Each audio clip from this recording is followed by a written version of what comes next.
Hello मेरे दोस्तों, कैसे हैं आप लोग। मेरी उम्मीद और मेरा विश्वास आपके साथ है सब कुछ अच्छा और बेहतर होगा। अब तो डे बाय डे बहुत अच्छी न्यूज़ें आती रह रही है और इसी तरह से न्यूज़ आती रहेगी। और अब सिंगापुर ने बहुत इजी कर दिया आने के लिए। लेकिन जैसे कि आपने कल एक न्यूज़ सुनी थी कि 21 फरवरी के बाद लॉन्ग टर्म पास होल्डर्स को वीटीपी वैक्सीनेट ट्रेवल पास और वैक्सीनेट ट्रेवल लाइन यूज़ करने की ज़रूरत नहीं है। No need to apply, they can come any flight. और आपको अब बहुत ही रियायत दी गई है। तो लोग पूछ रहे थे कि सर ये लॉन्ग टर्म पास क्या है, लॉन्ग टर्म पास और शॉर्ट टर्म पास में अंतर क्या है। तो इस वीडियो में आपको पूरा बता दूंगा। और अगर आपसे मेरी छोटी सी रिक्वेस्ट, अगर आप इस चैनल पर पहली बार आए हैं, पहली बार देख रहे हैं, स्क्रॉल करते हुए मेरा चैनल दिख गया तो भाई like share subscribe, press the bell icon, all का बटन दबा देना ताकि फ्यूचर में नोटिफिकेशन मिलती रहे। सबसे पहले तो बता भाई, सिंगापुर ने 21 फरवरी के बाद बहुत ही इमिग्रेशन में बहुत ही आसान कर दिया है। जो एस पास है, एम्प्लॉयमेंट पास है, लॉन्ग टर्म पास होल्डर्स है, उनको अब वैक्सीनेट ट्रेवल लाइन नहीं यूज करनी है। कोई सा भी प्लेन लेके आ सकते हैं। कुछ डॉक्यूमेंटेशन है। अगर आपने वो मेरी पहली वीडियो नहीं देखी, इधर आई बटन पर आ रही होगी कि लॉन्ग टर्म पास होल्डर्स को no need to use VTP vaccinate travel pass. और अब क्या है लॉन्ग टर्म पास, क्या होता है शॉर्ट टर्म पास, इस वीडियो में आपको काफ़ी मैसेज मेरे पास आए कि सर मैं स्टूडेंट हूँ, मैं वर्क परमिट पर हूँ, वो भी लॉन्ग टर्म है क्या, या मैं विजिटर हूँ, ये क्या है। तो बताता हूँ। सबसे पहले मैं डिस्कस करता हूँ लॉन्ग टर्म पास और शॉर्ट टर्म वीज़ा क्या होता है। देखो, लॉन्ग टर्म पास का मतलब है जो आप किसी कंट्री में लंबे समय के लिए रह रहे हो उसे बोलते हैं लॉन्ग टर्म पास। और शॉर्ट टर्म वीज़ा जो होता है ऑलमोस्ट जो 1 महीने 2, जो शॉर्ट पीरियड के लिए होता है। तो सिंगापुर ने अनाउंस करा है कि भाई long term pass holder Singaporean and PR are not use BTP pass after 21 फरवरी 2022। यानी Singapore, Singaporean PR and long term pass holder को कोई जरूरत नहीं है 21 फरवरी के बाद अगर वो सिंगापुर में आ रहे हैं तो उनको VTP pass, VTL vaccinate travel line use करने की जरूरत नहीं है। ना ही अप्लाई करना है वीटीपी पास। आपको बस फ्लाइट टिकट लेना है और आपका पासपोर्ट, आपके पास वीजा होना चाहिए और नेगेटिव रिपोर्ट होनी चाहिए। आप इधर आ सकते हैं, बहुत ईजी। बट अब तो लॉन्ग टर्म पास में क्या होता है, अगर आपने मेरी पहले वीडियो नहीं देखी, 2 वीडियो ऑलरेडी अपलोड कर रखी है कि भाई गुड न्यूज क्या है लॉन्ग टर्म पास वालों के लिए, कि एस पास, एम्प्लॉयमेंट पास के लिए। तो आप इधर आई बटन पर आ रहा होगा, आप देख लेना। इस वीडियो में कुछ स्क्रीनशॉट भी आपको दिखाऊंगा इन बिटवीन में, तो आपको पता लगेगा भाई लॉन्ग टर्म में आप कौन सी कैटेगरी में आ रहे हैं, लॉन्ग टर्म में आ रहे हैं और या शॉर्ट टर्म में आ रहे हैं। और अगर आप वर्क परमिट में है तो आप वीटीपी यूज करेंगे या नॉन वीटीएल फ्लाइट्स करेंगे। पूरा देखना इस वीडियो को। तो एक थोड़ी लंबी हो सकती है, लेकिन अगर आपका एक भी पॉइंट इसमें मिल जाएगा तो आपका प्रॉब्लम सॉल्व, आपकी कंफ्यूजन पूरी दूर होने वाली है।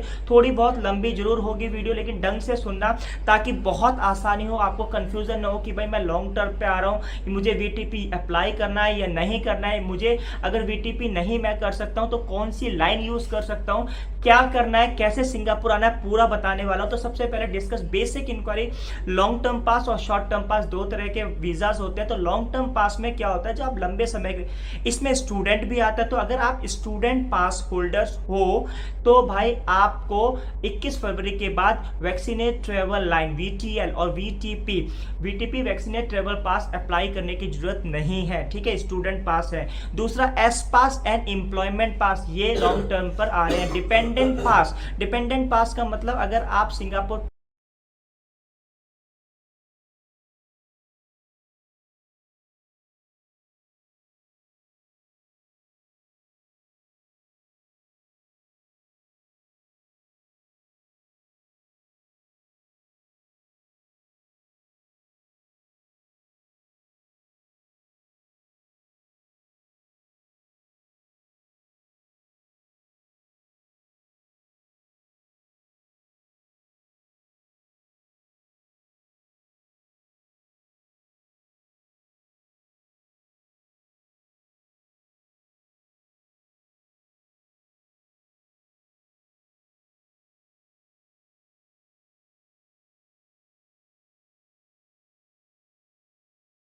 पीआर है या लॉन्ग एस पास पर है या आप एम्प्लॉयमेंट पास पर आपकी फैमिली अगर आ रही है तो आपको वैक्सीनेट ट्रेवल लाइन यूज नहीं करनी है, वैक्सीनेट ट्रेवल पास अप्लाई नहीं करना है। आप कोई सी भी फ्लाइट सिंगापुर में जो आ रही है आप आ सकते हैं, लेकिन उसमें 3 डॉक्यूमेंट्स आपको बेसिक रिक्वायरमेंट चाहिए। चाहे वो स्टूडेंट पास पर आ रहे हो तो लॉन्ग टर्म में कौन कौन सी कैटेगरीज हैं, स्टूडेंट वीजा है, एस पास है, एम्प्लॉयमेंट पास है, ठीक है।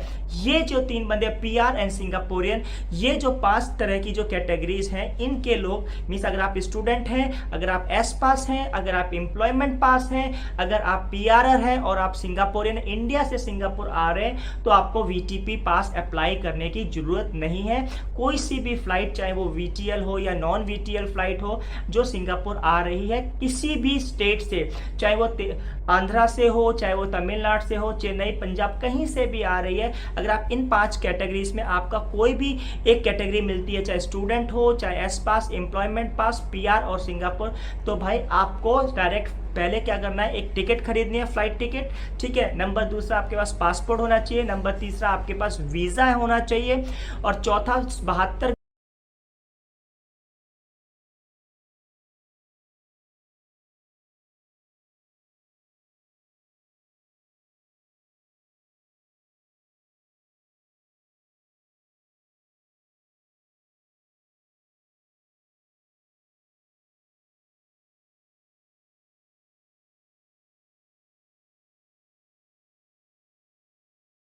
घंटे पहले की आपकी पीसीआर नेगेटिव रिपोर्ट होनी चाहिए, ठीक है। और वैक्सीनेशन का पूरा सर्टिफिकेट आपके पास होना चाहिए जो 2 डोज होते हैं। इतना समझ में आ गया, ये चीज बेसिक रिक्वायरमेंट है। अगर स्टूडेंट पास आ रहा है तो भाई आपका सबसे पहले आईपी अप्रूवल जिसे बोलते हैं एमओई से वो होना चाहिए, पासपोर्ट होना चाहिए वैलिड। उसके बाद आप 72 घंटे की आपको नेगेटिव रिपोर्ट लेनी है और आपको सिंगापुर इधर फ्लाई करना है। अब इनको कोविड-19 इंश्योरेंस लेने की जरूरत नहीं है, पहले जरूरत होया करती थी नहीं, और वैक्सीनेट ट्रेवल लाइन कोई जरूरत नहीं है। स्टूडेंट पास को, एस पास, एम्प्लॉयमेंट पास को भी सेम है। अगर आपके पास एस पास है या एम्प्लॉयमेंट पास है तो आप सिंगापुर में आ सकते हैं भाई, वैक्सीनेट ट्रेवल लाइन की जरूरत नहीं है आप कोई से भी, लेकिन आपको वही रिक्वायरमेंट है 72 घंटे पहले नेगेटिव रिपोर्ट, आपके पास वैलिड वीजा होना चाहिए। जब आप इधर आ रहे हैं एआरटी टेस्ट होगा, आप एसजी अराइवल होता है हेल्थ डिक्लेरेशन, वो 3 दिन पहले आपको भरना पड़ता है ऑनलाइन, ताकि आपको यहाँ इमिग्रेशन में कोई क्लियर करने में कोई दिक्कत ना हो। तो आपको समझ में आ गया, कोई अब आपको इंश्योरेंस पॉलिसीज लेने की जरूरत नहीं है, इसमें ये फायदा है। अब आपको लॉन्ग टर्म पास का मतलब समझ में आया, तो अगर आप इन कैटेगरीज में हैं तो आप आराम से आ सकते हैं, वीटीपी पास करने की जरूरत नहीं है। पहले हुआ करती थी लेकिन अब नहीं है। तो भाई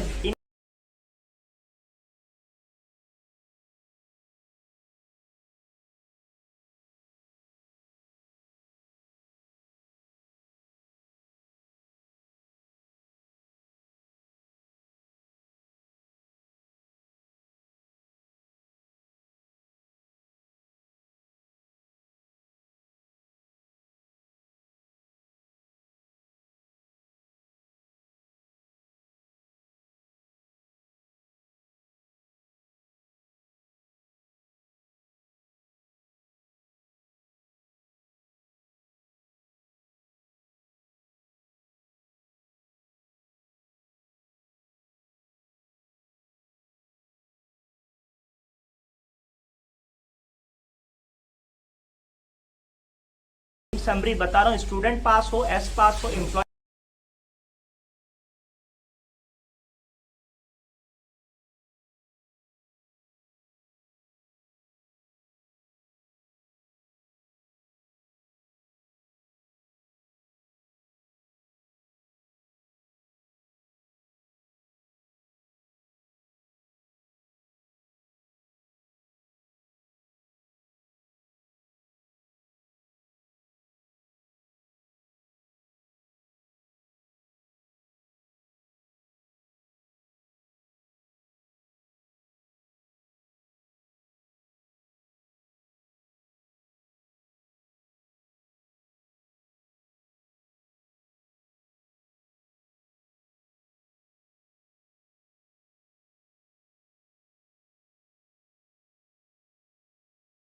पास हो, पीआरआर हो, सिंगापुर, आप सिंगापुर आ रहे हो, डायरेक्ट फ्लाइट टिकट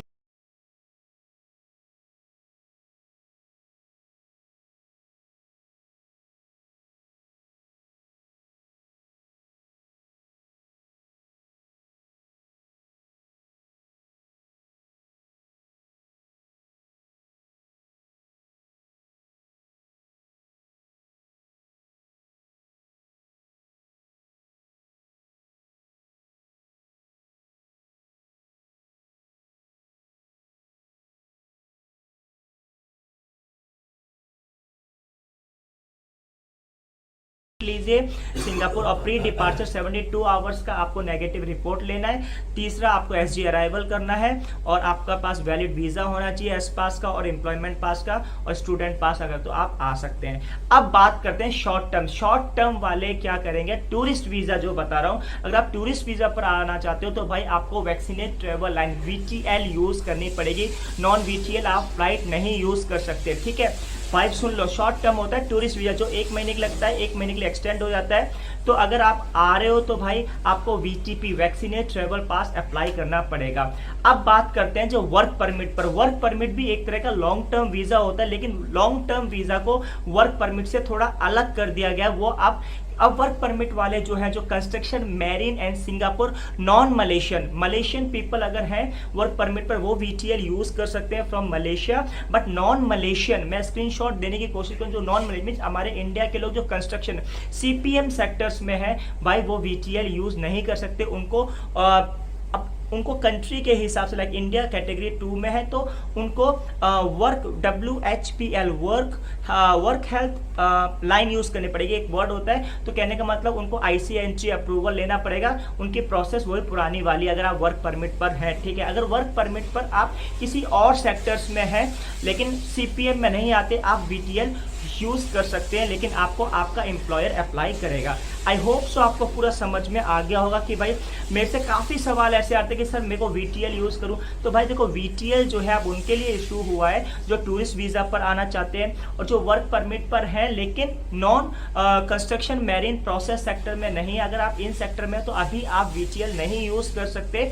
तो आपको क्या करना पड़ेगा, आपको दूसरी लाइन WHPL बोलते हैं उसको, वर्क मीन्स ICNG अप्रूवल लेना पड़ेगा। तो आप आओगे तो आपको बहुत कुछ डॉक्यूमेंटेशन में क्या है, वो डॉक्यूमेंटेशन जब ICNG अप्रूवल होता है, आपके पास IP अप्रूवल होना चाहिए, ICNG अप्रूवल होना चाहिए, 72 आवर्स की प्री नेगेटिव रिपोर्ट होनी चाहिए। यहाँ पर PCR का आपको करना है, कोविड इंश्योरेंस पॉलिसी होनी चाहिए, SG अराइवल कार्ड, आपको 3 साल हेल्थ डिक्लेरेशन का भरना, और आपको 7 दिन ART आपका इधर होगा। PCR के बाद 7 दिन ART सेल्फ एडमिनिस्ट्रेशन वाला होगा। तो ये चीजें हैं। तो भाई आपको कंफ्यूजन दूर हो गई होगी। तो आई होप सो आपको वीडियो अच्छी लगेगी। वीडियो अच्छी लगी like share subscribe. Thank you for watching this video.